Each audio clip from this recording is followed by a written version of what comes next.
C'est quand la dernière fois où vous avez pris conscience que vous regardiez un chef-d'œuvre? Je vous parle pas d'aller au Louvre ou de vous poser devant Mona Lisa. Ma question c'est surtout, quel chef-d'œuvre vous a mis une claque si forte que vous en êtes resté bouche bée?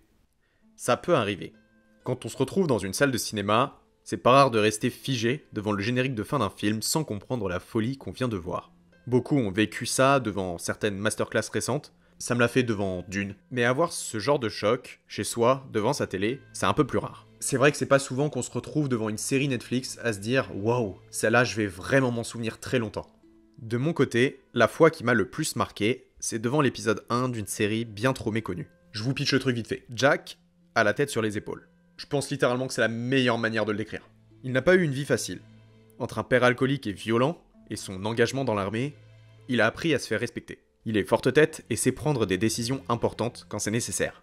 Et la dernière grande décision qu'il a prise, c'est d'épouser Rebecca. Rebecca, c'est une rêveuse. Venant d'une famille plutôt riche, elle grandit dans un monde complètement en opposition à Jack. Toute sa vie, elle a rêvé de devenir chanteuse. Mais c'était sans compter sur le destin qui en a voulu autrement. Un beau jour, elle épouse Jack. Et après un test de grossesse, le destin lui a donné un enfant. Enfin, c'est ce qu'elle pensait, jusqu'à ce que le médecin lui en annonce qu'elle en attendait 3. La crise de panique. Ce couple, aux allures parfaites, s'apprête à affronter la plus grande épreuve de sa vie. Mais est-ce que vous savez ce qui peut bien les lier à un acteur raté, une femme complexée par son poids et un homme qui rencontre son père biologique à 30 ans? Les épreuves qu'ils vivent. Parce que même s'ils n'ont pas grand-chose en commun, ils ont tous une vie compliquée. Et à vrai dire, certains d'entre eux ont quand même un point qui les rapproche. Jack s'apprête à fêter son 36e anniversaire. Comme Kevin, Kate et Randall. D'après Wikipédia, 18 millions de personnes ont la même date d'anniversaire. Ça ne lie en rien ces personnes entre elles. Enfin ça, c'est d'après Wikipédia. Aujourd'hui, je vais vous faire une vidéo sur un sujet qui tourne dans ma tête depuis extrêmement longtemps, depuis littéralement que j'ai fini de regarder la série. Parce que contre toute attente, cette histoire qui semble plutôt banale est en fait une véritable leçon d'écriture. Un brillant récit humain qui nous raconte une quête de sens, une quête de soi, une quête des autres aussi, dans le chaos apparent qu'est la vie.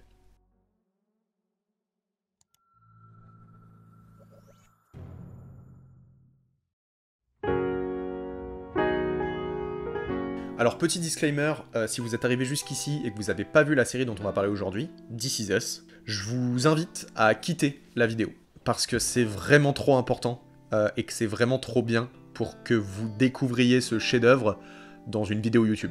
Il faut vraiment s'y mettre à fond, vous allez adorer, et j'ai l'intention de spoiler énormément.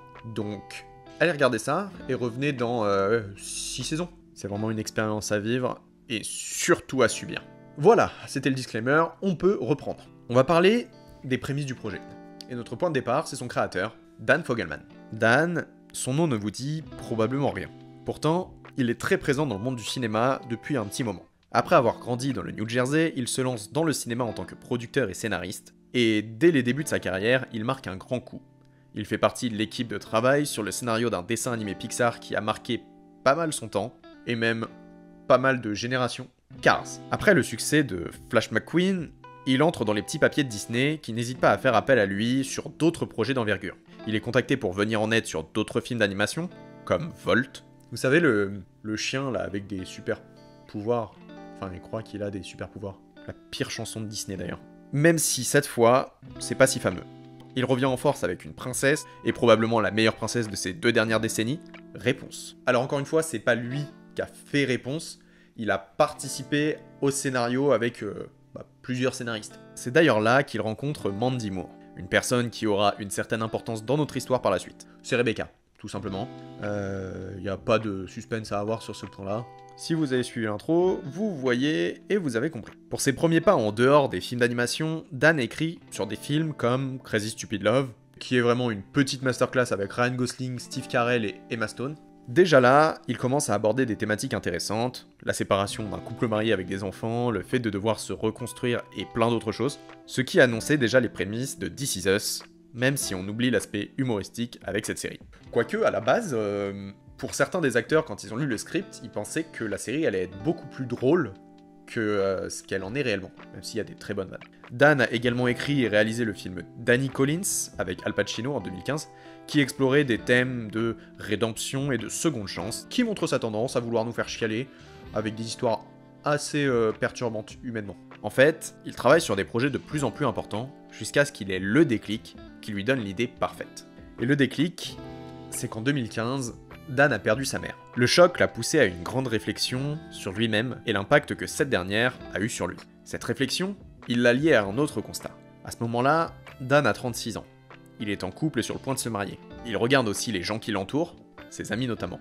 Ils ont beau avoir le même âge, chacun d'eux vit une vie très différente de la sienne. Même s'ils sont nés à peu près la même année, chacun a vu sa vie évoluer différemment.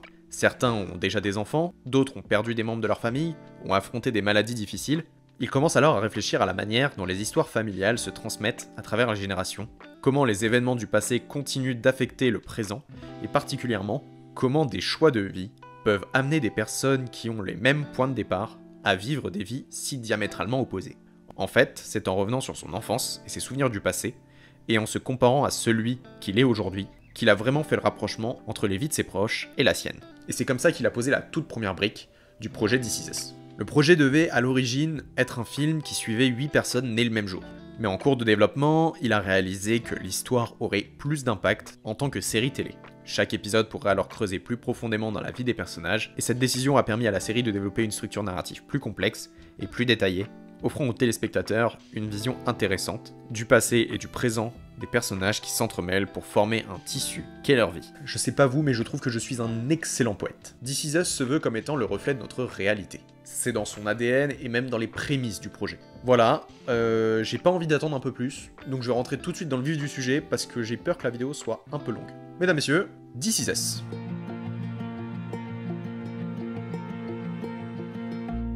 Nous sommes le 31 août. Jack fête ses 36 ans. Ok. Faut une voix un peu grave, un peu stylée. On raconte une histoire. Nous sommes le 31 août. Jack fête son 36e anniversaire. Assis sur un banc d'hôpital, il attend silencieusement. Sa femme vient de perdre les os et s'apprête à donner la vie à 3 enfants. Dans la salle d'opération d'à côté, le docteur Nathan Katowski, âgé de 74 ans, a pris le relais de son collègue atteint d'une crise d'appendicite. Malgré les complications, le premier enfant est sorti. C'est un garçon, et il va bien. Encore quelques efforts pour la mère. Le deuxième pointe le bout de son nez, une fille. Le travail est intense, la mère perd connaissance. Le troisième enfant met fin au travail. Seuls les 2 premiers survivants. Le docteur K, comme on l'appelle, rejoint le nouveau père dans le couloir pour lui faire un point sur la situation. Prenez le temps d'imaginer votre réaction. Votre femme a donné la vie à vos enfants, et elle va bien. Pensez à la joie de ce moment. Maintenant, pensez que depuis de nombreux mois, vous étiez persuadé de rentrer à 5 de cette maternité, et vous vous retrouvez finalement à 4. Une tempête d'émotions contradictoires, c'est le terme. Jack, il a beau être calme et posé, dans ses réactions, là il est figé, perdu. Heureusement pour lui, il a la chance d'avoir le meilleur médecin à ses côtés pour le conseiller. J'aime l'idée que peut-être un jour, quand vous serez un vieil homme comme moi, vous rencontrerez un jeune homme comme vous et vous lui expliquerez comment un jour vous avez pris le citron le plus acide, le plus amer que la vie ait produit, pour en faire quelque chose qui ressemble à de la limonade. Cette entrée en matière dans la série est extrêmement déstabilisante. Déjà parce qu'elle nous fait comprendre que les prochaines saisons risquent de pas être forcément les plus joyeuses. Ici, ce ne sont que les préliminaires, un petit aperçu des montagnes russes que vont provoquer les Pearson en entrant dans notre vie. En réalité, je dis des bêtises, parce que le véritable moment marquant de cet épisode, il survient quelques secondes après. Alors que Jack se rend devant ses nouveau-nés pour les accueillir dans ce monde, près de lui, un pompier lui présente l'enfant qu'il a recueilli dans sa caserne, avant de lui proposer une cigarette. Et elle est là, la révélation. Si vous n'arrivez pas à comprendre, je vais vous poser une question.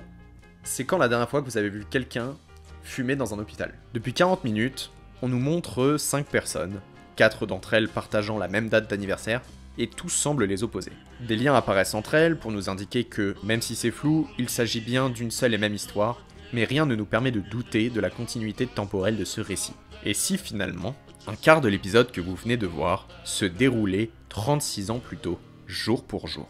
Et si finalement, l'homme qui fêtait ses 36 ans sur ce banc d'hôpital le fêter avant la date d'anniversaire des 3 autres. Est-ce que c'est compréhensible? Bon, c'est peut-être mal dit. Jack est le père de Kevin, de Kate, et après quelques signatures, de Randall. Encore une fois, la série joue pas mal avec nos émotions. Pourquoi? Déjà parce que c'est marrant. Je veux dire, quand on regarde cette scène, on est au moment de la révélation, quand il y a la caméra qui dézoome pour nous montrer un peu le reste du décor, et nous faire comprendre qu'on est dans une toute autre époque, on fait une tête carrément drôle, quoi. Genre, il y a tous les morceaux d'un puzzle qui se recollent d'un coup, et là on est... Oh. Si on était dans un film, il y aurait un travelling compensé. Ensuite, parce que c'est aussi placer un élément extrêmement important de la narration, toute la série, la non-linéarité de cette histoire. Ce qui marque probablement quand on découvre This Is Us pour la première fois, c'est probablement la manière dont l'histoire se crée, et particulièrement la façon intelligente qu'a la série de nous faire comprendre les liens entre les personnages, ou entre les différents moments de leur vie, grâce à plusieurs histoires de différentes époques racontées en simultané. Par exemple, lorsqu'on découvre nos personnages pour la première fois, dans le premier épisode, nous n'avons aucune idée de cette question de temporalité. Nous vivons donc les 4 histoires en simultané, et essayons de comprendre les liens qui lient nos personnages. Or, une fois le twist de fin du premier épisode révélé, nous vivons plusieurs époques en même temps, tout en gardant une continuité logique. This Is Us saute constamment entre les différentes époques, allant de la jeunesse de Jack et Rebecca, à l'enfance, l'adolescence et l'âge adulte de leurs enfants, et même à des flash-forward, c'est-à-dire un peu plus loin. Genre il y a des moments où on va voir l'enfance des enfants de Jack et Rebecca. Sauf qu'on nous dit pas au départ que c'est eux. Il y a des petits twists comme ça à la fin d'épisode où on découvre. C'est vraiment sympa. Cette technique permet de maintenir le suspense, de créer des effets de surprise et surtout de révéler progressivement les éléments de l'histoire. Chaque saut dans le temps ajoute une nouvelle couche de compréhension et de profondeur aux personnages, à leur fonctionnement et à leur psychologie. Ces bonds en arrière permettent de mieux comprendre petit à petit les intentions, la construction de chacun et le raisonnement qu'ils ont au fil du récit. La série excelle dans l'écriture des personnages, chaque membre de la famille Pearson est développé avec une complexité qui rend leur lutte et leur triomphe extrêmement puissants. Les scénaristes plongent profondément dans les expériences individuelles de chaque personnage. Cette exploration détaillée et empathique permet aux spectateurs de se voir dans les personnages, ce qui renforce l'impact émotionnel de l'histoire. Et ça, c'est extrêmement important. L'impact émotionnel de cette histoire, sur nous, il est énorme. Après un épisode, c'est un peu complexe. Mais quand on finit la première saison en larmes, c'est que vraiment, ça nous fait quelque chose. Et Dieu sait que j'ai fini plusieurs fois en larmes devant cette série. Les dialogues de la série sont écrits avec une authenticité et une émotion qui captent les nuances des relations humaines. Les moments de vulnérabilité, de confrontation et de réconciliation sont dépeints avec une vérité qui résonne profondément chez le spectateur. Avec des retours sur la jeunesse des personnages, on nous révèle les peurs, les désirs et les regrets de ceux-ci en nous montrant plutôt qu'en nous disant, créant ainsi des scènes mémorables et touchantes. Ça aussi, c'est extrêmement important. Plutôt que de faire des phrases d'exposition, comme on peut trouver souvent, du style oui, mais tu sais que la mort de machin nous a impactés tous. On nous montre la mort de machin et à quel point ça les a impactés. En fait, plutôt que de reposer les émotions sur de la mise en contexte, on repose nos émotions sur les acteurs et la manière dont ils prennent, dont ils vivent l'événement. Les détails importants sont souvent révélés dans des moments inattendus, transformant notre compréhension de l'histoire et des personnages. Par exemple, la révélation de la mort de Jack est présentée progressivement avec des indices semés tout au long des épisodes, comme un plan sur la maison en cendres. Je vous avais dit qu'on allait spoiler. Si vous êtes encore là et que vous avez jamais vu la série, déjà vous vous êtes fait spoiler l'épisode 1 et en plus la mort de Jack. Et j'ai pas encore parlé de William. L'utilisation de la musique et de l'esthétique visuelle appuie cette dynamique. La bande sonore de la série est composée de morceaux qui viennent appuyer l'ambiance générale, et des partitions originales qui accentuent les moments clés et renforcent l'ambiance. There is a house built out of stone. Wooden floors, walls and window cells.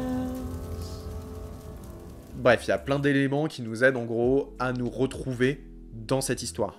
À savoir à quel moment on est, avec quel personnage, et en fait on se retrouve intégré au sein de cette famille nous-mêmes. On pourrait penser que passer d'un moment à un autre de l'histoire, avec un grand H, pour le coup, la ligne temporelle historique de notre civilisation, pourrait être perturbant. Mais étonnamment, énormément de petits détails nous facilitent la tâche. Les décors sont adaptés aux périodes historiques. Les enfants sont fans de dessins animés de l'époque, et on nous montre des stars comme Madonna dans les décorations de leur chambre. En plus de changer les acteurs pour marquer les différents passages de la vie des triplés, le plus difficile est de faire comprendre les changements au travers des personnages qui gardent les mêmes interprètes. Est-ce que c'est clair? Non, je ne pense pas. On va faire plus simple. La barbe de Jack. Vous allez comprendre. Un des points qui nous permet de nous repérer dans le temps, c'est l'état de la barbe de Jack. Lorsqu'on nous raconte sa rencontre avec Rebecca, Jack n'a pas un poil sur le menton. Il est jeune, fringant et rasé de près. À la naissance des triplés, il est barbu, une grosse barbe hirsute. Quand les triplés sont plus jeunes, entre 5 et 10 ans, ils passent à la moustache, simple et bien taillée, plus propre et stricte. Durant leur adolescence, ils gardent un bouc. Ainsi, on nous montre non seulement, symboliquement, les différentes étapes de sa vie, mais on nous apporte aussi une encre, un élément sur lequel s'accrocher pour comprendre l'époque dans laquelle nous nous trouvons. Et c'est ce genre de petits éléments qui nous permettent de nous raccrocher et de nous repérer facilement dans notre récit, et surtout au sein d'un même épisode. Pour nous, ça semble basique. On voit les détails dans les décors, sur les personnages dans la colorimétrie, et on sait où nous placer.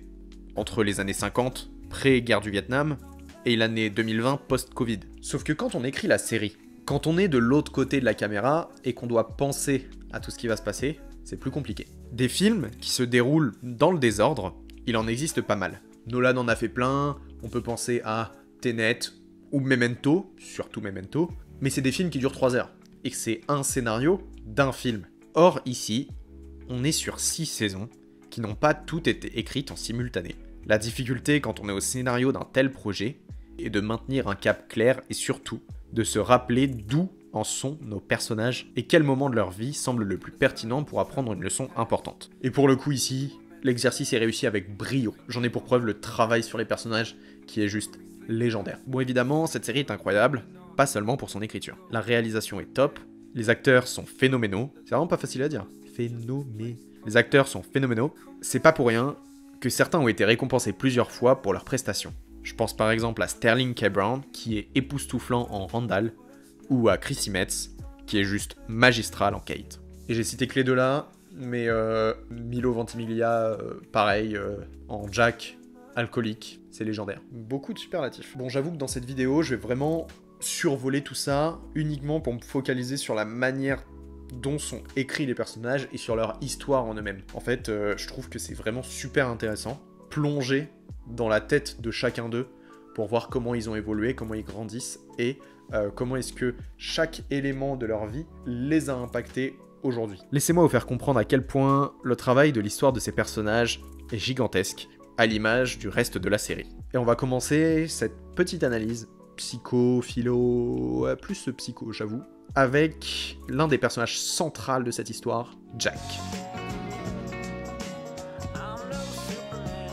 Jack est indéniablement le cœur de This Is Us. Un personnage dont l'amour indéniable pour sa famille, sa moralité exemplaire et ses sacrifices sans fin le placent dans l'imaginaire collectif comme un modèle du père et du mari idéal. Et puis il a un sacré flow, hein. Soyons honnêtes, il est très très stylé. Cependant, derrière cette image de perfection se cachent des failles profondes, des luttes internes et une complexité qui reflètent les contradictions de la masculinité des années 80.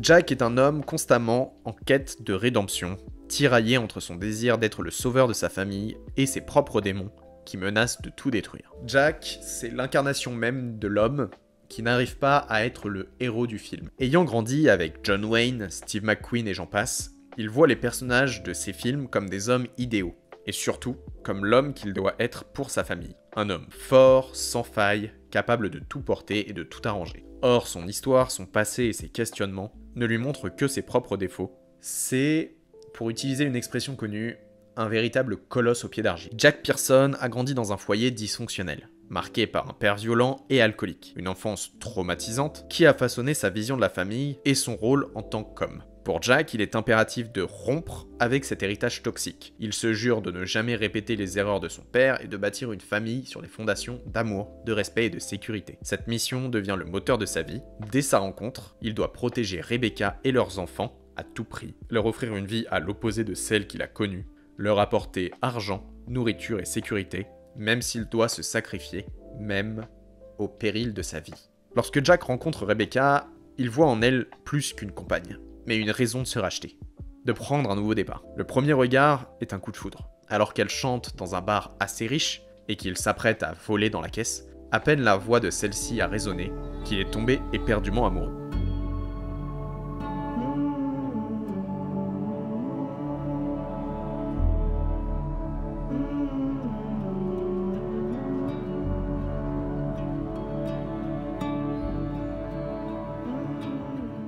Sauf que c'est à ce moment-là que le plus difficile commence pour lui. Comment prendre soin d'une femme aussi parfaite quand on n'a que 6 dollars en poche et qu'elle a grandi dans le luxe? Il est empreint d'un besoin obsessionnel de la protéger et lui offrir une vie parfaite. Cette quête de perfection, bien que noble, place une immense pression sur Jack, qui se refuse de montrer la moindre faiblesse. Pourtant, il y a une chose assez simple qu'il n'avait pas compris. Pour elle aussi, c'était le coup de foudre dès le premier regard. À cet instant, seuls eux comptaient. Ni l'argent, ni sa situation, rien d'autre que lui et elle. Et ses peurs irrationnelles ont bien failli tout gâcher. Vous comprenez, Jack, il est très renfermé. Il se passe beaucoup de choses dans sa tête, et il a tendance à tout garder pour lui.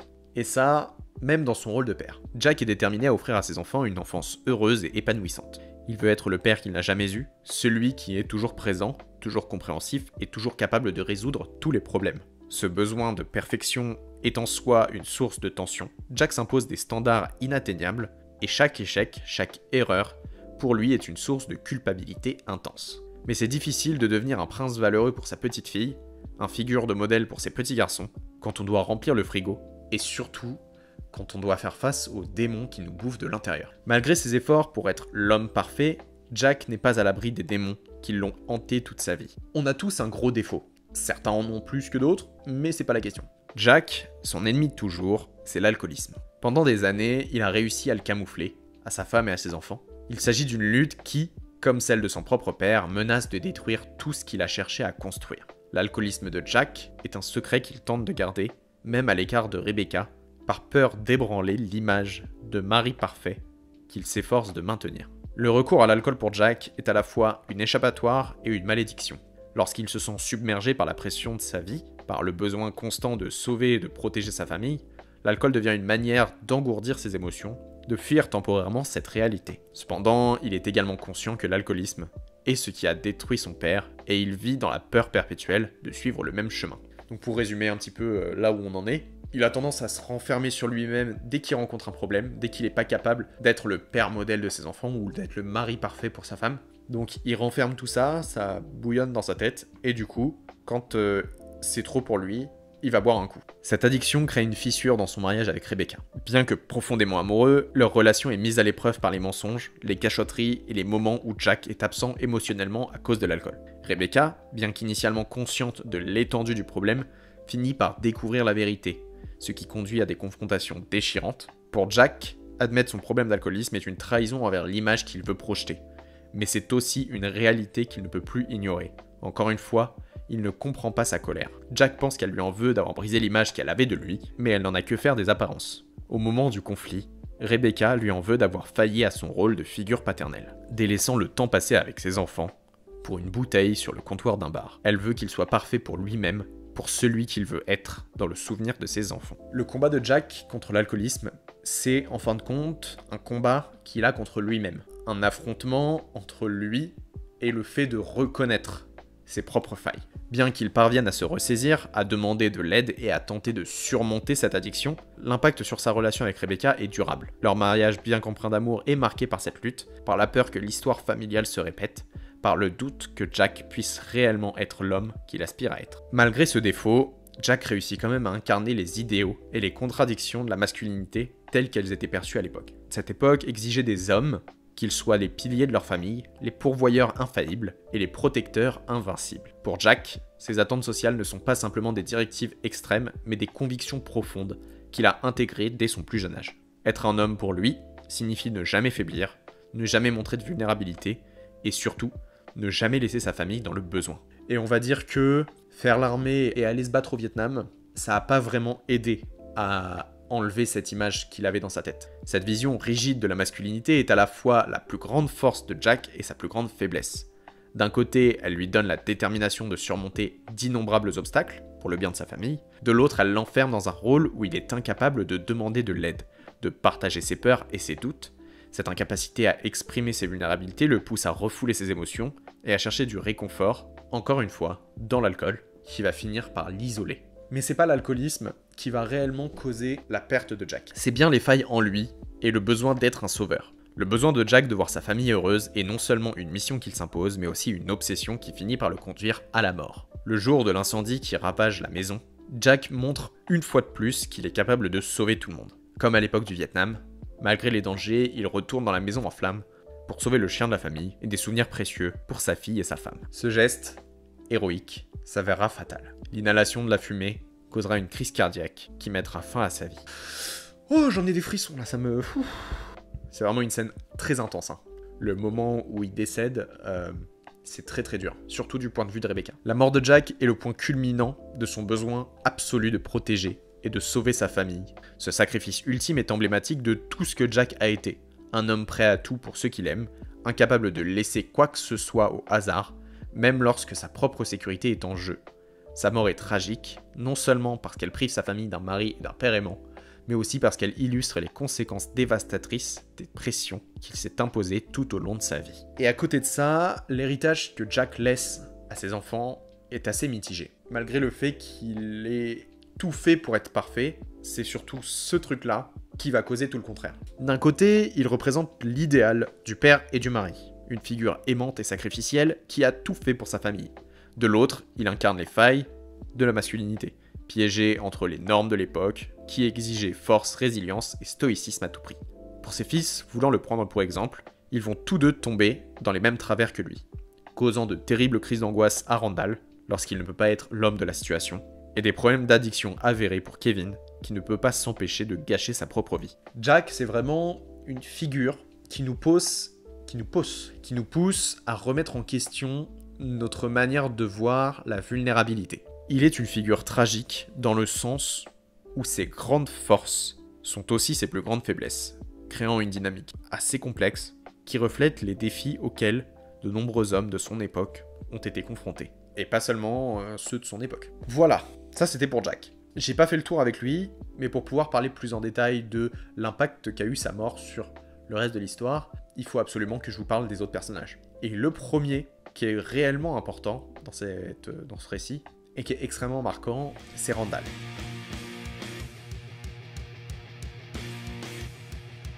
Des trois enfants Pearson, Randall est probablement le plus complexe. Beaucoup de choses sont racontées à travers son personnage, notamment le fait d'être le seul garçon noir dans une famille et surtout dans un quartier et une école majoritairement blanche dans les années 80. Et là on arrive sur un truc extrêmement compliqué, c'est-à-dire que pour vous parler de Randall, je vais être obligé de faire un détour et vous parler d'un tout autre personnage qui est la cause de sa situation, William Hill. Allez, c'est parti pour chialer. Dans sa jeunesse, William ne vivait que pour une seule chose, la musique. La musique pour lui c'est un soulagement, un battement de cœur, c'est sa raison d'être. Et pas que la musique, tout ce qui est en lien, la poésie, la littérature. En grandissant à Memphis, temple de la musique, du blues et du rock, c'est assez logique de comprendre sa passion. Mais à une époque où les opportunités pour les Afro-Américains étaient limitées, par les lois Jim Crow et la ségrégation raciale, Will aussi était limité. Un beau jour, il prend ses clics et ses claques et embarque pour la ville de Pittsburgh. Là-bas, il prend ses habitudes, avec toujours le même bus. Il rencontre alors sa muse, Laurel, une muse qui lui apportera les plus belles joies du monde, mais aussi sa perte. Pourquoi tous ils ont besoin de perdre un truc à un moment donné? Ah, zut! J'ai oublié un paragraphe. On revient un peu en arrière. William est né d'une mère célibataire, Loretta, une femme forte qui l'a élevée seule dans un quartier difficile. Loretta a consacré sa vie à offrir à son fils une éducation et un environnement propice à la réussite. C'est sous son influence que William a développé sa passion pour la musique, en particulier le jazz, qui est rapidement devenu un exutoire pour lui, un moyen d'échapper aux réalités sombres de son quotidien. Et donc à ce moment-là, il déménage à Pittsburgh, il rencontre Laurel, qui va mener à sa perte. Laurel et William partagent leur vie remplie d'amour, mais aussi de lutte, contre un démon, la dépendance à la drogue. Ils sont tous addicts à un truc. Je pense que limite on peut se dire qu'on est tous addicts à un truc. Le tournant de la vie de William survient avec la naissance de Randall. Après l'accouchement de Laurel, fatiguée, elle se prend un shoot pour se soulager. Une action qui la fera tomber inconsciente, morte. En fait c'est pas si simple, mais c'est pas important. Une muse, non, ça j'ai déjà dit. En proie au désespoir et à la culpabilité, William abandonne Randall devant une caserne de pompiers, croyant qu'il lui offre une chance de mener une vie meilleure. Ce choix de laisser son fils fut le plus déchirant de sa vie, un acte qui le hante pendant des décennies. Après avoir perdu l'amour de sa vie et le fruit de cet amour, William sombre encore plus profondément dans la dépendance, incapable de surmonter la culpabilité de son choix. Il passe les années suivantes à lutter contre ses démons intérieurs. Pourtant, même au milieu de cette lutte, William continue d'écrire de la poésie, utilisant son art comme un moyen de gérer la douleur qui l'habite. Un jour, William découvre qu'il a un cancer en phase terminale, et donc que sa vie touche à son terme. À l'approche de sa fin, William aimerait la rédemption. Mais il est impossible de rentrer en contact avec cet enfant qu'il a vu naître. Il est mourant et l'accepte. Mais pourtant, il va se passer quelque chose de surprenant. Le jour anniversaire de la mort de Laurel, un homme vient sonner à sa porte. Je suis votre fils biologique. Il y a 36 ans, vous m'avez abandonné devant l'entrée d'une caserne de pompiers. Je suis pas là pour vous demander quoi que ce soit. J'ai été élevé par un père et une mère exceptionnels. Randall Pearson. Prêt à prouver qu'il a réussi malgré l'abandon, malgré le bagage émotionnel qui lui a été donné alors nourrisson, cette rencontre bouleverse la vie de William et lui permet de soigner son âme dans ses derniers moments. Cet homme est foncièrement bon, il a juste eu vraiment très peu de chance. Il est talentueux, intéressant, cultivé, et j'en passe, il a simplement mené une vie difficile. Participant à la lutte des droits civiques, à la libération du peuple noir américain de l'oppression subie pendant bien trop d'années, cet homme qui est resté si longtemps seul a eu la chance de finir ses jours au cœur d'une famille. Et croyez-moi, il l'a vraiment bien mérité. Merci William, et surtout, merci Ron Cephas Jones, l'acteur-interprète, qui l'a incarné parfaitement, paix à son âme. Tu mérites la belle vie que tu t'es créée. Tu mérites d'être heureux, Randall.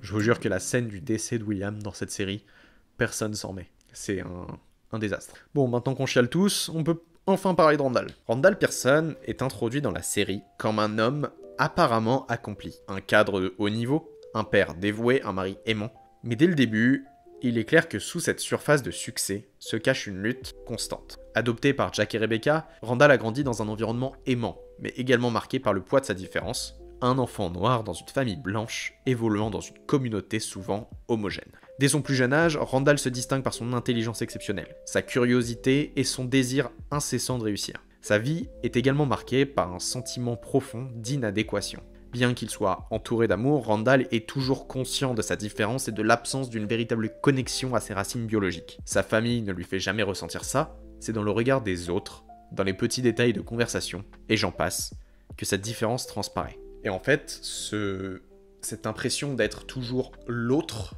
de la famille, celui qui est la pièce rapportée, entre guillemets, ça va alimenter son besoin de surcompenser dans tous les aspects de sa vie. L'impact du choix de William d'abandonner Randall a permis à ce dernier d'éviter de vivre dans un milieu hostile, notamment dans un milieu où il n'est pas compliqué de trouver de la drogue. Le désir de perfection de Randall, sa quête incessante de validation et son besoin de contrôler tous les aspects de sa vie sont des tentatives inconscientes de compenser le traumatisme de son abandon. En tant qu'adulte, Randall est obsédé par l'idée de prouver sa valeur, non seulement à lui-même, mais à ses parents adoptifs, à sa propre famille et au monde qui lui a tant fait remarquer qu'il n'était pas pareil. Cette quête de perfection est à la fois sa plus grande force et sa plus grande faiblesse, tout comme elle était celle de son figure modèle d'autorité, Jack. Et là, on commence à comprendre l'impact qu'a eu Jack sur ses enfants. Randall est à la fois le personnage principal et l'antagoniste de sa propre vie. Il lutte avec la pression qu'il s'impose constamment.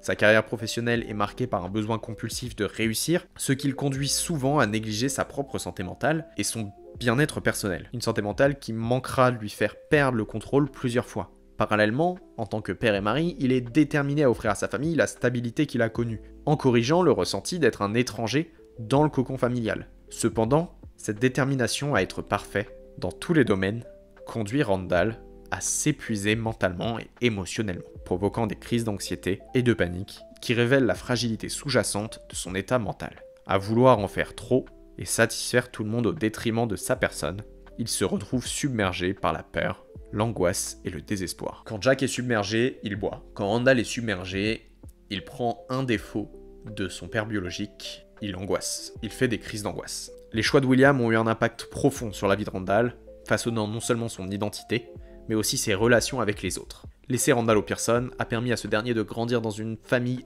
aimante et stable, mais ça a aussi laissé un grand vide qu'il a lutté toute sa vie pour combler. Le temps passé avec son père biologique durant les derniers mois de sa vie permet à Randall de mieux comprendre les choix difficiles qu'il a faits et les circonstances qui l'ont conduit à abandonner son fils. Ces moments offrent à Randall une perspective nouvelle sur sa propre vie, l'aidant à accepter que malgré ses efforts pour être parfait, il ne peut pas tout contrôler. Cela marque le début d'une transition pour Randall, faisant d'une quête de perfection à une quête de paix intérieure et d'acceptation de soi. L'un des moments les plus significatifs pour Randall, c'est sa décision de quitter son emploi, après s'être rendu compte qu'il n'était qu'un engrenage dans une gigantesque machine. après avoir fait une crise de panique et pris un arrêt maladie pour burn-out. En fait, le truc, c'est surtout qu'il a reçu des poires à son retour et qu'il déteste les poires, donc il s'est rendu compte que tout le monde s'en fichait de lui, que personne s'était vraiment intéressé à sa personne, donc il a démissionné. C'est un détail, mais à ce moment, il se rend compte qu'il est seul dans son cadre. Il choisit donc de quitter la carrière pour laquelle il avait excellé, pour se consacrer à une vie publique et à aider les autres. Ici, c'est un véritable tournant dans sa vie, un passage du besoin de validation externe à une quête de sens plus profonde. C'est aussi une façon pour Randall de se libérer des attentes qu'il s'était lui-même imposées, et de faire face à ses peurs, d'embrasser une version plus authentique de lui-même. Jack est pour Randall un modèle de force et de sagesse, un homme qu'il admire profondément et dont il cherche constamment à égaler les standards. Rebecca est la véritable mère de Randall. Pas véritable, mais c'est tout comme, vu que il a pu rencontrer William, mais il n'a pas pu rencontrer Laurel. Elle lui en a apporté 2 fois plus que les autres, pour qu'il ne se sente pas mis de côté, et qu'il ne ressente pas de différence entre Kate, Kevin et lui, en grandissant. Elle fait ça pour le protéger, et aussi un peu égoïstement, pour lui cacher l'existence de William pendant de nombreuses années. Lorsque Randall découvre la vérité, que Rebecca et William se connaissaient au préalable, il ressent à la fois une trahison et de la confusion, ce qui l'oblige à réévaluer sa relation avec sa mère et à trouver un moyen de lui pardonner. Et ce problème restera sur le cœur de Randall jusqu'à ce qu'elle tombe malade. Quel enfer! Mais ça, on en parlera un tout petit peu plus tard. Au sein de sa famille, la relation qu'il entretient avec sa femme, Bess, est l'une des pierres angulaires de la série, montrant un couple qui, malgré les défis, travaille constamment pour comprendre et soutenir l'autre. Leur décision d'adopter déjà une adolescente en difficulté est un reflet direct de sa propre expérience en tant qu'enfant adopté. Randall veut offrir à Deja ce qu'il a reçu de ses parents, un foyer aimant et stable. Cependant, cette adoption met également à l'épreuve ses propres insécurités et ses capacités parentales, le forçant à faire face à ses propres démons. Non, faut que je change le mot. Le forçant à se remettre en question.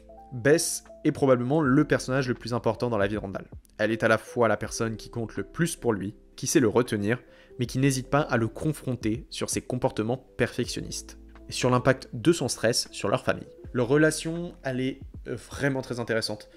C'est vraiment du soutien émotionnel, et en même temps, elle est prête à le bousculer un peu, quand il en a vraiment besoin, parce que il faut qu'il change sa manière de fonctionner au sein de sa famille. Au cours des saisons de This Is Us, Randall apprend progressivement à embrasser ses imperfections, et à voir la beauté dans les imperfections des autres.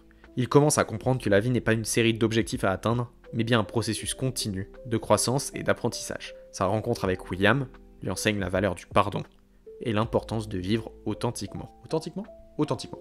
La mort de ce dernier est un catalyseur, le poussant à réévaluer sa vie, à se recentrer sur ce qui est vraiment important. Randall commence à accepter que, malgré les erreurs, son père biologique l'aimait profondément. Cette acceptation l'aide à pardonner Rebecca et à se libérer du poids de ses attentes irréalistes. Il comprend aussi au fur et à mesure du temps qu'il ne peut pas avoir le contrôle sur tout. Déjà à commencer à fréquenter un garçon, il n'a pas son mot à dire sur celui-ci.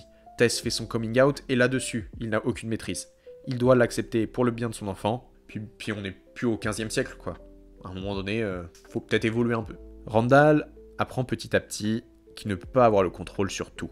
Il n'aurait pas pu empêcher la mort de son père, tout comme il n'a pas le pouvoir de contrôler la maladie de sa mère. Il a eu la chance de retrouver William, trop tard malheureusement. Dans son monde idéal, il aurait fêté Thanksgiving avec Jack et William à ses côtés, sa femme et sa mère pour le soutenir, et ses enfants qui écoutent les histoires de leur grand-père. Mais cette vision idéaliste de la vie n'est qu'un mirage. Il accepte que la perte est aussi un point important de la vie, et que tout ce qu'il peut faire, c'est maintenir le contact avec les 2 personnes avec qui il a partagé la sienne depuis le premier jour, Kate et Kevin. Même si, avec ce dernier, c'est vraiment pas gagné.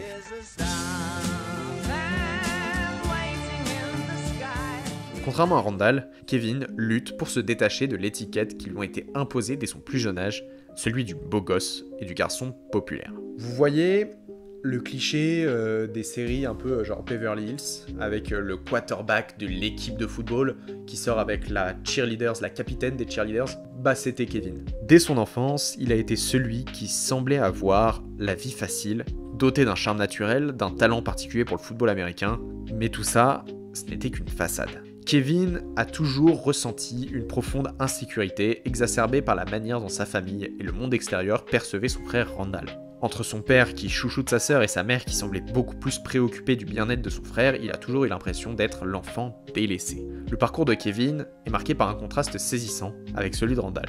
Alors que ce dernier excelle académiquement et semble avoir une route toute tracée vers le succès, Kevin est souvent perçu comme celui qui doit compenser par sa popularité et ses exploits sportifs. Ce sentiment de compétition non dit avec son frère a un impact durable sur sa vie. Il commence à mesurer sa valeur en termes de reconnaissance publique, plutôt que par ses accomplissements personnels. Lorsqu'ils étaient jeunes, Jack mettait en évidence les différences et de compenser les besoins de chacun de ses enfants. Ce traitement différencié, bien que destiné à aider chaque enfant individuellement, finit par créer des tensions sous-jacentes. Kevin ressent souvent que Randall est le préféré, celui qui nécessite plus d'attention en raison de son statut d'enfant adopté, et c'est un état qui pousse Kevin à chercher d'autres formes de reconnaissance. Et cette reconnaissance, il va le trouver dans le football américain. Sur le terrain, il n'est pas seulement le frère de Randall ou le fils de Jack et Rebecca, il est Kevin Pearson, le joueur étoile, le héros des matchs, celui que tout le monde admire. Le football devient plus qu'un simple jeu pour Kevin, c'est une source d'identité, un espace où il peut enfin se sentir valorisé et indépendant, un espace où il peut être lui-même. Sauf que les années passent et l'ego grandit. Et à un moment donné, quand l'ego est trop haut, plus dur est la chute. Sur le terrain, il n'est... Non, j'ai déjà dit ça. Le rêve est brutalement interrompu par une blessure dévastatrice à la jambe qui met fin à ses espoirs de carrière professionnelle. Pour Kevin, cette blessure n'est pas seulement physique, mais aussi profondément psychologique. Elle marque la fin de sa personne. S'il n'est plus capable de jouer, il n'est plus du tout. Dans son état d'esprit, il est grâce à ses capacités. La blessure le plonge dans une période de confusion et de remise en question. Il se retrouve face à des questions existentielles qu'il n'a jamais envisagées.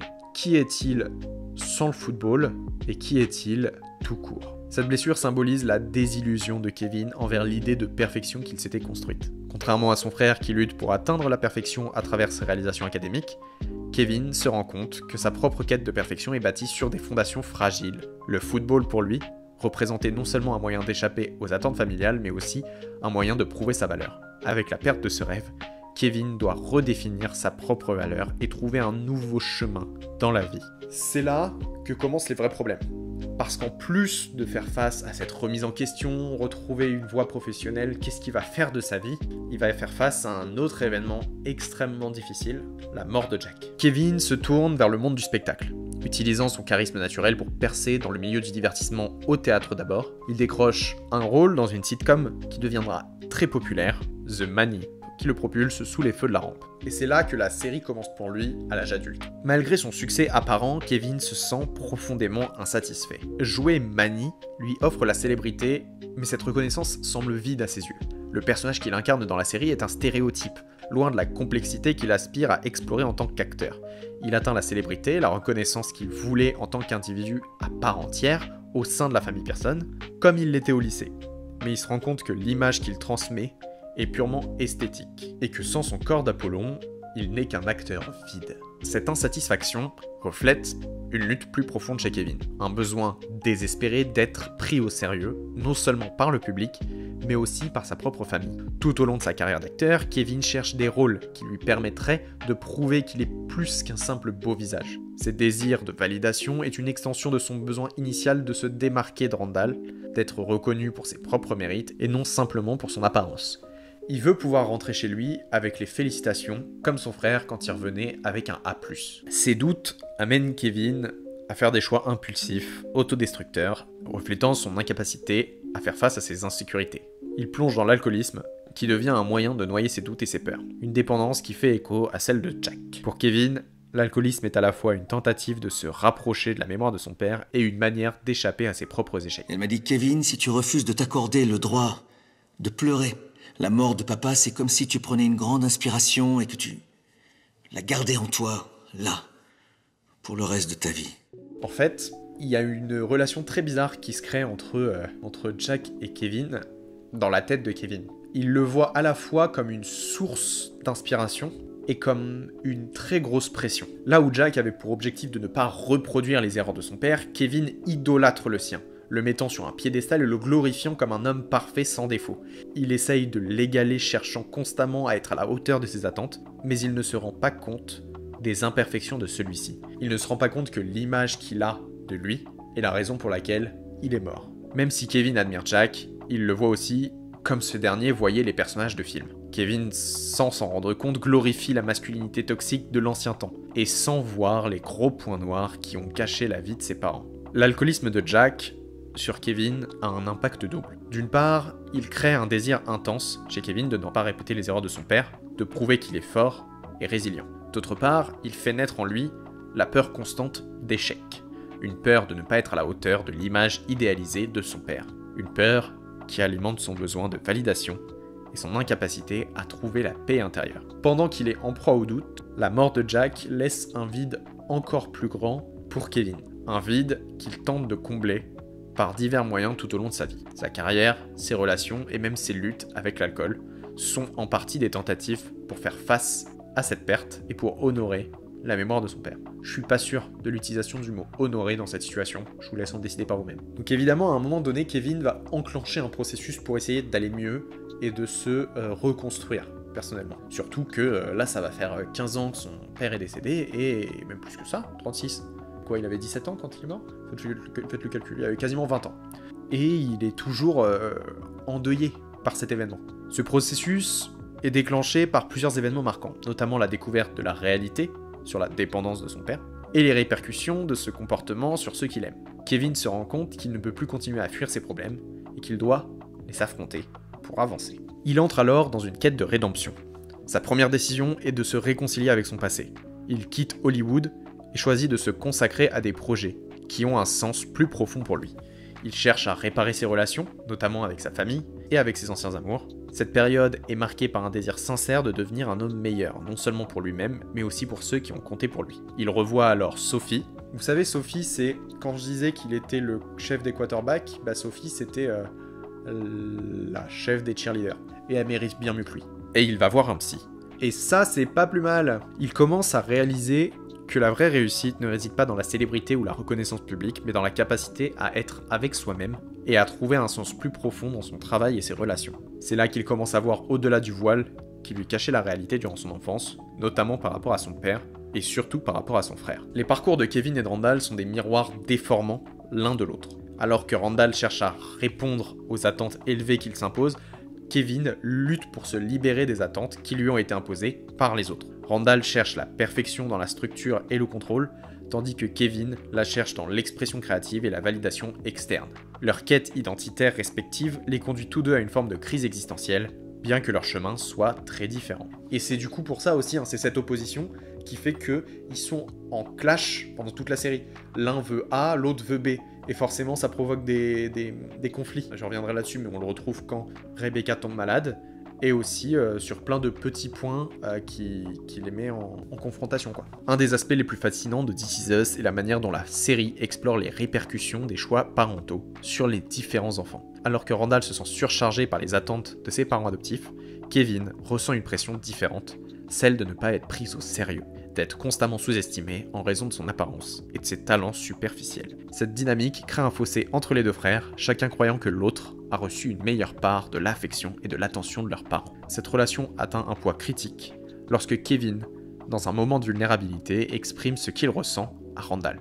Il avoue qu'il a ressenti que Randall était le préféré, celui qui recevait l'attention et l'amour qu'il désirait tant. Cette compréhension mutuelle, bien que tardive, devient un pont vers la réconciliation et la redéfinition de leur relation. Et au milieu de tout ça, se tient Kate.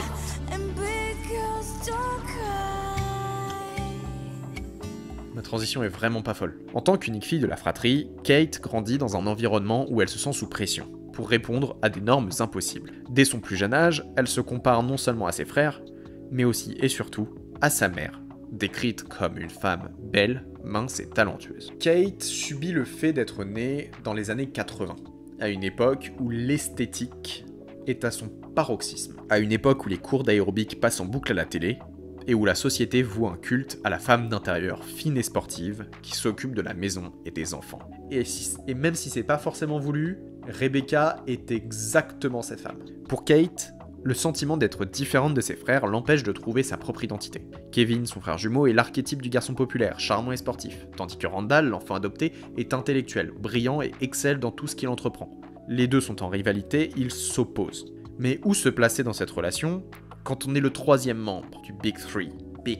Kate se sent souvent invisible. comme si elle n'avait pas de place définie dans cette dynamique familiale. Ce sentiment est amplifié par le fait qu'elle est la seule fille, ce qui la rend particulièrement attentive aux attentes et aux comparaisons avec sa mère. Kate grandit en se sentant constamment en décalage avec les autres membres de la famille, ce qui la pousse à se renfermer, développant ainsi une relation conflictuelle avec son propre corps et sa propre identité. Elle arrive quand même à créer un lien avec son frère, notamment Kevin, qui reste son jumeau. Évidemment, il y a une connexion entre quelque chose d'émotionnel, quelque chose de particulier. Ils sont souvent décrits comme étant deux moitiés d'un tout, chacun cherchant dans l'autre une validation ou un soutien que le reste du monde ne peut pas leur offrir. Une relation symbiotique qui est à la fois une force et une faiblesse pour Kate. Elle trouve du réconfort dans le lien qu'elle partage avec Kevin, mais elle devient également dépendante de lui, au détriment de son propre développement personnel. Malgré ses insécurités, Kevin représente une source de stabilité pour Kate. Une figure qui est toujours là pour elle, surtout dans les moments où elle se sent submergée par ses propres luttes. Cependant, cette dynamique lui crée une sorte de prison émotionnelle. Elle se sent obligée d'être là pour lui, de le soutenir dans ses moments de doute et de crise, même lorsque cela signifie sacrifier ses propres besoins et ses propres désirs. Quand celui-ci est égoïste, elle lui est entièrement dévouée. Et cette relation, elle atteint son apogée quand Kate abandonne ses rêves de devenir chanteuse pour devenir réellement l'assistante personnelle de Kevin Pearson, l'acteur, oubliant son besoin de prendre soin d'elle-même. Vous voyez ce qu'on dit sur la relation entre un père et sa fille ? Kate, elle avait une relation très fusionnelle avec son père. Et je vous laisse imaginer l'impact qu'a eu la disparition de Jack sur elle. La disparition de Jack crée un vide émotionnel que ni Kate ni Kevin ne parvient à combler entièrement. Kate en particulier, elle ressent un immense vide après la mort de son père, un homme qui était son héros, celui qui, dans ses rêves de petite fille, surpassait le prince charmant pour venir la sauver. Au lieu de trouver un réconfort durable, en se dévouant à la carrière de son frère, Kate se retrouve piégée dans une dynamique où elle est incapable de se détacher émotionnellement de lui, même lorsque cela devient nocif pour elle. Jack voit en Kate une douceur et une gentillesse que peu d'autres semblent remarquer. C'est vachement méchant ce que je viens de dire. Et il fait tout son possible pour l'encourager et la soutenir. Il est souvent celui qui la défend lorsque les autres, y compris Rebecca, ne parviennent pas à comprendre pleinement ses luttes. À sa mort, elle perd non seulement son père, mais aussi le seul véritable pilier de soutien inconditionnel qu'elle ait jamais connu. Cet événement la plonge dans une profonde dépression, exacerbant ses problèmes de poids et son image corporelle. Kate se retrouve incapable de faire son deuil, utilisant sa mort comme une justification pour ne pas avancer dans sa propre vie. Elle s'en rend même responsable parce qu'il est mort en essayant de sauver son chien. En réalité, il est mort parce qu'il a voulu protéger sa petite fille de la tristesse, lui causant une souffrance bien pire. Cette culpabilité qu'elle porte pendant des années devient un fardeau qu'elle peine à surmonter, contribuant à son sentiment de désespoir et d'impuissance. Eh ben, c'est parce que c'est ma faute. C'est à cause de moi qu'il est mort. La relation de Kate avec son corps est très influencée par sa relation avec Rebecca. Bien que Rebecca aime profondément sa fille, elle a du mal à comprendre les ressentiments de celle-ci. Sans le vouloir, c'est cette dernière et les remarques sur son physique, dans sa jeunesse, qui ont amené Kate à développer des complexes. Quand ses frères pouvaient manger des sucreries, sa mère faisait une différence avec elle en raison de son surpoids. Kate ressent souvent que sa mère la juge ou ne l'accepte pas telle qu'elle est. Cette distance est exacerbée par les commentaires bien intentionnés mais maladroits de Rebecca, qui sont interprétés par cette dernière comme des critiques, plutôt que comme des expressions de la préoccupation de sa mère. Dans le premier épisode de la série, Kate rejoint un groupe de soutien. Elle y rencontre Toby, qui partagera sa vie et lui apportera 2 beaux enfants. Elle rencontrera aussi Madison, qui n'est pas important dans notre histoire, qui n'est pas vraiment extraordinaire, mais que j'aime beaucoup. Donc, si vous aimez pas Madison, voilà, non, j'ai pas de fin, je vais pas insulter les gens. En plus, c'est la femme du créateur de la série. Ça n'a rien à voir, mais fallait que je le dise quelque part. La tentative de Kate de changer est marquée par une lutte interne, comme tout le monde. Elle se retrouve confrontée à ses propres peurs et insécurités, elle réalise que le poids n'est qu'une partie de son problème, et que son véritable défi est d'apprendre à s'accepter et à s'aimer indépendamment de son physique. Elle comprend aussi, grâce à Toby notamment, qu'il est temps pour elle d'arrêter de vivre à travers son frère, que sa propre vie mérite d'être vécue, que son besoin de connexion familiale peut être assouvi en créant la sienne. Le parcours de Kate dans This Is Us, c'est celui d'une femme qui passe d'une petite chose perdue et fragile en une vraie puissance forte, indépendante, qui fait face à ses propres problèmes, qui n'a pas besoin qu'on vienne la sauver. Au début de la série, Kate est largement définie par sa relation avec les autres, surtout son frère et surtout sa mère, et par sa lutte contre son poids. À mesure que l'histoire progresse, Kate commence à se définir par ses propres termes, prenant des décisions qui reflètent ses désirs et ses aspirations plutôt que ceux des autres. Elle devient petit à petit une femme forte et indépendante, comme sa mère. Tout ce que j'ai toujours voulu, c'est être comme toi. Je veux devenir chanteuse comme toi. Je veux être une mère comme toi. Je veux un mariage comme t'en as eu un. Maman, te fais pas de soucis. Tu n'es pas sur mon chemin, tu es mon chemin. ASMR quoi.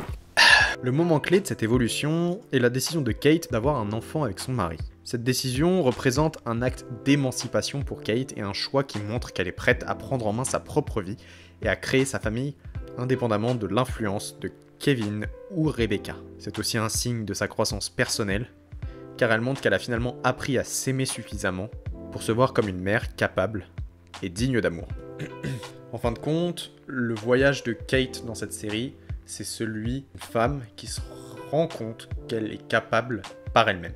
Elle apprend à accepter ses imperfections, à pardonner les erreurs de sa mère et à se voir non pas comme une victime de ses circonstances, mais comme une femme forte et résiliente qui a le pouvoir de changer sa propre vie. Dans un monde où les normes de beauté et de réussite sont souvent rigides et exclusives, Kate Pierson se présente comme une figure authentique de la femme moderne, avec ses forces, ses vulnérabilités et ses défis personnels. Contrairement à de nombreux personnages féminins stéréotypés de la culture populaire, Kate est un personnage multidimensionnel dont l'évolution narrative reflète la réalité vécue par de nombreuses femmes aujourd'hui. Elle incarne une femme confrontée aux pressions sociales intenses, notamment en ce qui concerne son physique, tout en naviguant à travers des relations complexes et des ambitions personnelles. Elle est la lutte pour l'autonomie personnelle et la quête d'une identité définie par soi-même, plutôt que par les attentes externes. La représentation de Kate dans la série renforce l'idée que les femmes ne doivent pas se confronter aux normes rigides imposées par la société,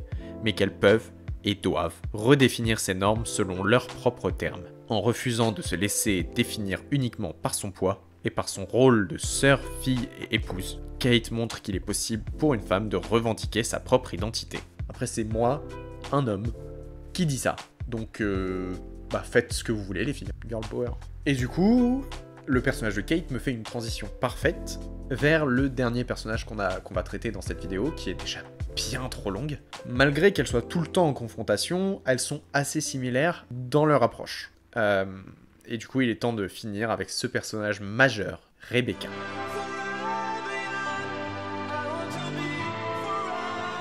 Quand le concept de base de la série est de suivre l'histoire de 4 personnes qui partagent la même date d'anniversaire, on pourrait se dire que celle qui n'est pas de cette liste est secondaire. Or, Rebecca est probablement le personnage le plus intéressant de cette série. En fait, elle est même le point central de l'ensemble de cette histoire. Elle est à l'origine de tout.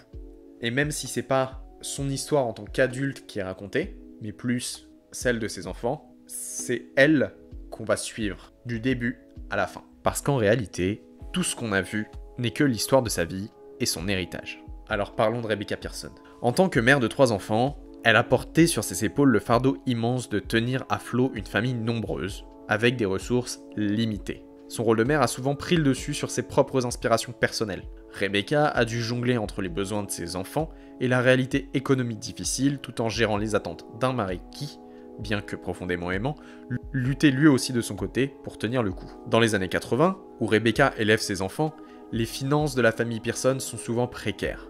Jack travaille dur pour subvenir aux besoins de la famille, mais les contraintes financières pèsent lourdement sur eux.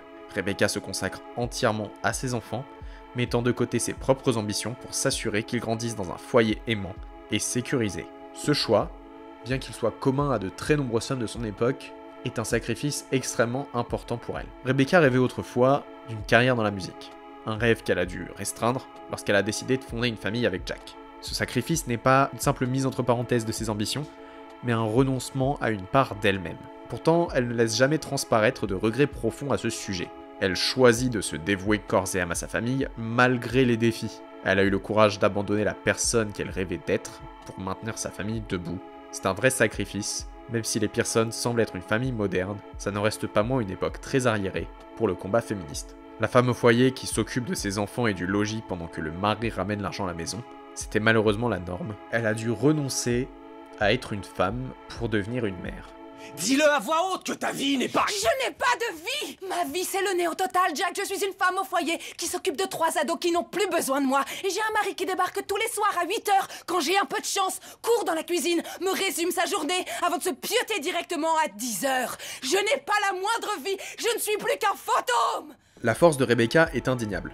Malgré les difficultés financières, elle a réussi à offrir à ses enfants une enfance marquée par l'amour et la stabilité.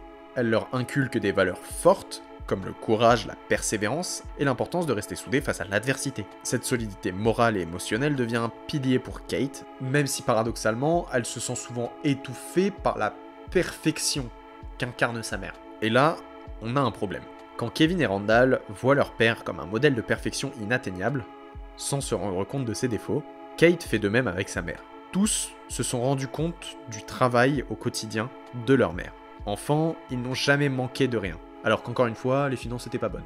Ils ont toujours été soutenus, et quand Jack est retombé dans l'alcoolisme, rentré tard du travail, au point de ne pas les voir au dîner, elle ne les a jamais laissés entrevoir le moindre problème. Pour Rebecca, le sacrifice de sa vie d'avant est inextricablement lié à son amour pour Jack et ses enfants. Renoncer à ses ambitions, c'est pas se résigner, mais c'est un engagement qu'elle prend envers sa famille. Toutefois, ce choix n'est pas sans conséquences. Il y a des moments où Rebecca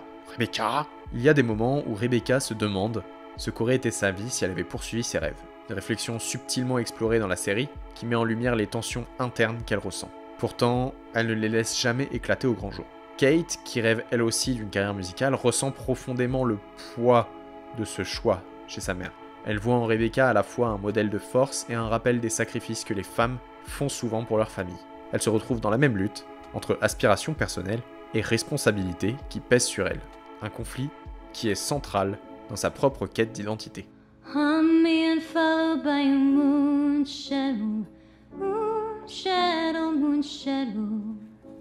La relation entre Rebecca et Jack est le cœur battant de This Is Us. Leur relation est construite sur une base solide de respect mutuel, de soutien inébranlable et d'amour profond. Jack voit en Rebecca une femme exceptionnelle, un partenaire égal en tout point, et il admire sa capacité à maintenir la famille unie malgré les difficultés.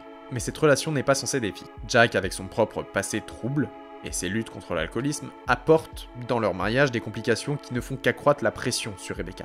Malgré cela, elle reste à ses côtés, le soutenant dans ses moments de faiblesse, tout en gérant les responsabilités de la maison et des enfants. Mais elle est quand même prête à lui mettre des petits coups de pression et à le réveiller un peu quand il fait vraiment des bêtises, quand il rentre vraiment tard et qu'il tombe dans l'alcoolisme. Cette force tranquille de Rebecca est à la fois une source d'inspiration et un fardeau pour ses enfants. Comment être à la hauteur d'une mère qui semble tout gérer avec une telle grâce? Du moins, elle a réussi à tenir sa famille pendant les 17 premières années, juste avant que tout commence à partir en vrille. Pour Rebecca, la perte de Jack est dévastatrice. Elle doit soudainement endosser le rôle de parent unique, réussir à soutenir ses enfants tout en faisant face à son propre deuil.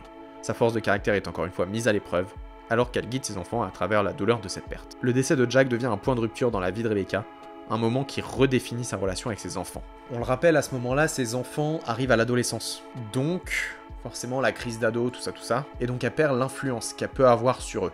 Elle perd l'influence qu'elle avait sur Kevin en le voyant partir au loin. Randall est fort et a la tête sur les épaules, il arrive à gérer et parvient même à être un soutien pour elle, alors qu'il fait ses débuts à la fac. Pour Kate, c'est la déchéance. Elle a toujours été particulièrement proche de son père et sa mort laisse un vide immense dans sa vie. La relation entre Kate et Rebecca devient alors plus complexe, car elle doit naviguer à travers leur deuil commun, tout en maintenant une relation mère-fille qui est toujours marquée par des tensions sous-jacentes. Rebecca, malgré sa propre douleur, continue d'être un pilier pour sa famille, montrant une fois de plus sa capacité à faire face, à faire passer les besoins de ses enfants avant les siens. En leur présence, elle arbore un visage de marbre, mais elle est tout de même brisée et se retrouve seule avec 3 ados en colère, sans la seule source de courage dont elle a besoin, son mari. Vous n'avez pas seulement fait quelque chose qui ressemble à de la limonade, vous savez. Vous en avez fait l'une des plus délicieuses que j'ai pu goûter de ma vie. En fait, elle se reposait énormément sur lui, et c'est pour ça que ça a été une source de tension quand il a commencé à vraiment tomber dans l'alcoolisme. C'est-à-dire que elle avait besoin qu'il soit à 100% dans cette histoire, et il l'était plus. Sauf que là, il a disparu complètement, et elle se retrouve à tout porter par elle-même, sur ses épaules. Les 50 premières années de la vie de Rebecca ont été compliquées. Elle a grandi dans un milieu aisé, élevé comme la femme au foyer qu'elle devait devenir, probablement pour un homme bien placé dans le milieu bancaire ou autre. Elle a fait le choix de vivre une carrière artistique, et surtout, elle a fait le choix de partir avec Jack, un homme qui vit de petits boulots et qui se reconstruit après une lourde perte au Vietnam. Malgré ce choix, elle se retrouve tout de même femme au foyer avec 3 enfants qui lui mènent la vie dure. Au final, elle se retrouve avec la vie qu'elle voulait éviter d'avoir. Mais là où on se rend compte qu'elle est plus importante que Jack dans cette histoire, c'est que elle, une fois qu'ils sont adultes, qu'ils vivent leur vie, elle est encore là. This Is Us nous parle du fait de grandir, de se découvrir et d'affronter ses traumatismes, et de constater les erreurs de notre éducation. Jack est mort et ça a causé déjà un bon paquet de traumatismes à ses enfants qui ferait un bon billet chez le psy. Rebecca, elle, se retrouve à affronter les reproches de ses enfants sur leur enfance, et elle se retrouve seule, face à Kevin en cure de désintoxication qui lui montre qu'il s'est senti délaissé face à Randall. Elle se retrouve face à Randall qui lui reproche de l'avoir privé de son père biologique par peur de voir son fils lui être enlevé. Et elle se retrouve face à Kate qui lui reproche d'être la source de la plupart de ses complexes, comme son poids. Rebecca, alors la soixantaine passée, doit affronter le regard de ses enfants devenus adultes, lui reprochant de nombreuses choses. Elle fait face et avoue certaines erreurs, prend sur elle les remarques en se sacrifiant à nouveau pour sa famille, refusant que ses reproches soient faits à son défunt mari. Pourtant, la source de beaucoup de ses traumas proviennent de Jack. Tout est causé par celui qui donnait le mauvais exemple. Et ça, les triplés vont s'en rendre compte. En fouillant dans la vie de leur père, ils vont découvrir que celui-ci n'était en rien parfait, revenant vers la femme qui, face à toutes ces épreuves, s'est toujours montrée forte. Et après tout ça, il y a une épreuve qu'elle n'arrivera pas à surmonter. Les dernières saisons de This Is Us introduisent l'ultime combat de Rebecca, la maladie d'Alzheimer. Ce diagnostic est un choc monumental pour la famille Pearson, mais surtout pour elle, qui se voit lentement perdre le contrôle de sa vie et de ses souvenirs. Pour une femme qui a toujours été forte, capable de tout gérer, cette perte d'autonomie est une tragédie intime et profondément douloureuse. Rebecca, qui a toujours été le pilier de sa famille, doit maintenant dépendre de ses enfants, un renversement des rôles difficile à accepter pour elle comme pour eux.